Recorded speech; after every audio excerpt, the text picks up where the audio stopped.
Hi guys, hope that you guys are still doing well. Again, I'm Miss Eckert. I'm going to be going over lesson 11. Okay, so just like last time, and I'm sure all the teachers have said, please make sure that you have lesson 11 in front of you while you are watching this video. Okay, it says systems with word problems. All right. All right, lovely people. So if we look at the top of the page, it should say systems with word problems. Y'all have worked so hard and we are really, really proud of you. So this is a lesson to kind of wrap up everything that we and you have talked about with systems of equations, with relating specifically to word problems and real life situations. So if we look at example 1, it says Sarah wants to send her friend a birthday gift and is deciding which shipping company to use. The prices for each company based on the weight in kilograms of the package is shown below. UPS charges a flat fee of $10 for delivery plus an additional $2 for each kilogram, right, for the weight of the package. FedEx charges a flat fee of $15 for delivery plus an additional $1 for each kilogram. You'll see that the flat fee price and the weight per kilogram have been highlighted because those are going to be important information when it comes to writing our equations. So part A says to write an equation to represent the cost of using UPS shipping, which the cost will be Y, it tells us that in the example, based on the weight of the package in kilograms, X. So I know that my cost is Y and the weight is going to be X. So based on the information that is provided here, I know that my cost is Y is going to be based on the delivery fee and $2 for each kilogram. Okay, a lot of times when we see the word each or per or every, we know that this indicates that the number that goes along with it is going to be our slope. So since we're talking about linear equations here, I know that my equation is going to look like y equals mx plus b. And since we just identified that this is the slope here, I know that my m for this equation, my slope is going to be 2.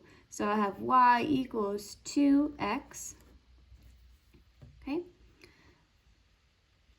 plus b. And so b is our y-intercept. Now a lot of times in situations, it's something that only happens once. So if we look at this specific situation, there is a a flat fee of $10 for delivery. And so that tells me that when it comes to my equation, 10 is going to be my B because that is that one-time delivery fee that happens versus the $2 that happens for each kilogram, right? Each kilogram of the package. So I know that my equation is going to be y equals 2x plus 10. Again, 2 for my slope, $2 for each kilogram, and the kilograms are x, plus that one-time delivery fee. Okay, so moving on to B, my equation is going to look pretty similar. Now I'm representing the FedEx shipping price, which is still going to be Y, so I know that Y is going to equal something, the cost is going to equal something. And if I look at the information that I have above here, I have FedEx charges a flat fee of $15 for delivery plus an additional $1 for each kilogram. So here, the $2 for each kilogram was my slope. So in this situation, $1 for each kilogram will be my slope, which will give me y equals 1x. In addition to paying $1 per kilogram, I also have to pay my $15 delivery fee. So I know that it's going to be 1x plus 15. So part C says at what weight in kilograms will UPS and FedEx have the same cost? So I know that I want to look for the weight in kilograms, right? Which is X. Will they have the same cost? And I know up here, right, the cost in both of these is Y. So I know that I'm looking for one point where if I plug in X, I get the same value for Y. It says to use your equations from A and B to create a system of equations and solve it below using any method. So we've learned a bunch of different methods. We have learned substitution, we have learned graphing, we have learned elimination. And I think that for this specific system, right, I'm going to write down my system here. These look like pretty easy equations to graph. So since there's a graph right here, I think I'm just going to solve my system by graphing. I can choose any method that I want. I could also set these equal to each other and use substitution, right? I could plug in this for my y over here and solve that way. But since these are already set up in the form y equals mx plus b, I am just going to choose to graph my equations. So I'm going to start by graphing this first one here. I know that my y-intercept is 10, so I'm going to mark 10 here, and my slope is 2, so I'm going to go up 2 to the right 1. We should be experts at this now after all the practice that we've done. And I'm going to connect my points here, just like that. Okay, now I'm going to graph my second one. I have y equals 1x plus 15. So similarly, I'm going to mark my y-intercept. And then my slope is 1, which means I'm going to rise 1 and then go to the right 1. So I'm going to do that as many times as I can. I see where they crossed over or intersected. I want to connect my dots to make a beautiful line. And I can see that they intersect here. This point, if I look down, is 5, 20. 5, 20. Okay? And so I know that this is the solution, right? I know that at 5 kilograms, right? They will both have the same cost of 20. Okay, and so when I write my final answer in a complete sentence, I don't just want to say the answer is 5, 20. I want to know what it means in the context. So what it means, as we just discussed, that for a 5 kilogram package, the cost of shipping at both UPS and FedEx will be $20. So when you are answering questions similar to these in the future, make sure that when you answer this question, your sentence is specific to the situation. Again, I don't just want to know that the answer is 5, 20. I want to know what that means in the context. Okay, so now we are moving on to example 2. In example 2, it says, to prepare for completing all of your awesome schoolwork, you decide to safely go to Staples to buy school supplies. You make 2 trips to Staples. On Monday, you buy 3 pencils and 2 notebooks. You spend a total of $9 during this trip. I'm going to underline 3 pencils, 2 notebooks, and total of $9, because that sounds important to me. The second sentence says, on Wednesday, you go back and buy 2 pencils, also important, and 4 notebooks. You spend a total of $14 during this trip. Now it says, write an equation to represent the cost of your Staples trip on Monday. Let X represent the cost of 1 pencil, because we haven't figured out what the cost of 1 pencil is yet, and let Y represent the cost of 1 notebook.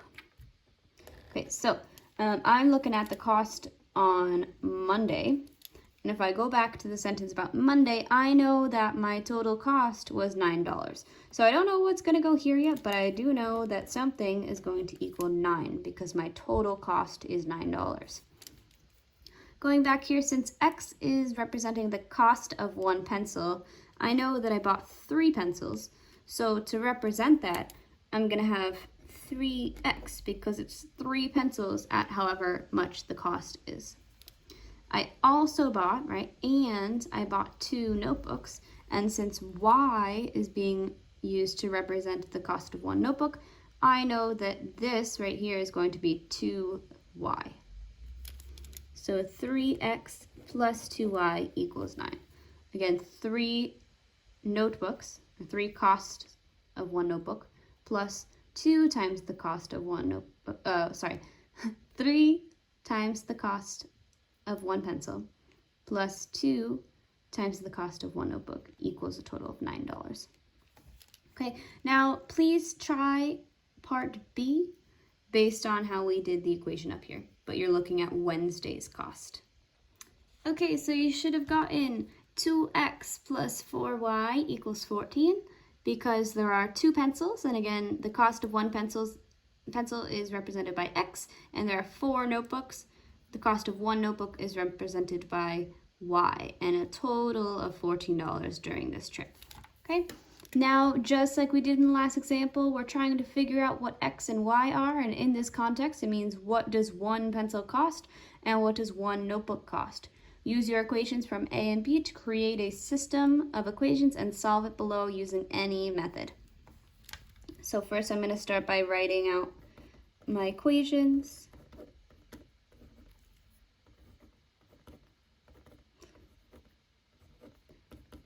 And I notice here that these aren't really set up in a nice way for me to use my graph. I could rearrange them if I wanted to and make them look like y equals and then graph them, but that just seems like a lot of work, and I think that using elimination would be a better and easier way to go. Again, you can choose any method that you want to, but I think that elimination will be the easiest because I see that if I multiply this by 2, or negative 2 rather, then I might be able to cancel these out. Okay, so that's exactly what I'm going to do. Again, I notice that 2 times 2 will give me 4, so if I do 2 times negative 2, then I can cancel them out and end up with only having 1 variable. So I'm going to do just that. I'm going to multiply by negative 2 everything in my parentheses. Okay, and I'm going to write what I end up with. Negative 2 times 3x gives me negative 6x. Negative 2 times 2y gives me minus 4y, or negative 4y. And negative 2 times 9 will give me negative 18. This equation has not changed at all, so I'm just going to rewrite it underneath. And now I want to combine everything so that I can cancel out my variable like I want to. So I have negative 6x plus 2x, right, because this is positive, so I'm going to have negative 4x. My negative 4y and my positive 4y, when I combine them, they cancel out because negative 4 plus 4 is 0. So I don't have that term anymore, but I still have equals, and this right here, negative 18 plus 14 is going to be negative 4. So I end up with negative 4x equals negative 4. I know that if I want to get x by itself, all I need to do is divide both sides by negative 4 so that I can cancel out this coefficient right here. So that means I'm left with x equals negative 4 divided by negative 4 is going to be 1, because anything divided by itself is going to be 1. Now I'm almost done. Now I know that x equals 1, which is great, but I still need to figure out what y equals. So I can choose either equation to plug in and solve for y. I'm going to choose this one because I can. So I'm going to do 2 parentheses 1 because I'm plugging in 1 for x plus 4y equals 14. I know that 2 times 1 is 2. So I have this now. If I want to get y by itself, I first need to get rid of this 2 that's hanging out. So I'm going to subtract 2 from both sides. Then I can bring this down and I'm left with 4y equals 12. And my last step is going to be to divide both sides by 4 so I can get rid of that 4 in front. When I do that, I'm left with y equals 3. And I know that my solution, if I write it as a point, since x always comes first, it's going to be 1, 3. And that's my solution. That's great. In part D, though, I need to write my final answer. Right, my final answer here in a complete sentence. And remember that we want to write it in terms of the context. Right, so if I go back to the beginning, I know that X represents the cost of one pencil and Y represents the cost of one notebook. So since I got that X is 1 and Y is 3, I know that the cost of one pencil is X is 1, so $1. And I know that the cost of one notebook is Y is 3, so it is $3. Okay, so check your answers for this example. If you move on to the practice problems, it asks you to do very similar things, and it also gives you hints as to which example to refer to if you need help. Okay, so there are 2 problems very similar to what we did. Again, it tells you which example to look at if you're needing help. For part 3, it asks you to create a poster, right? So to choose any of these systems, and then you are creating a scenario to represent the system. So just like we had word problems going on, we were talking about Burger King, and we were talking about notebooks and pencils. You want to create a scenario to represent whatever system you choose. And then you want to show your work for whatever method you use to solve the system. Write your final answer as a complete sentence like we did in our examples. And lastly, to draw a picture or a drawing to represent the scenario. And this should all go on your poster. Additionally, make sure that you look at these helping points here. It tells you exactly which lesson to go back to, lesson in the packet, if you need help solving your systems a certain way. All right, guys, that wraps it up for lesson 11. As always, if you need help with anything, please reach out to me, reach out to your own math teacher. We are here to help you and support you in any way that you need. I hope that you guys come up with really, really awesome posters, and I can't wait to see them.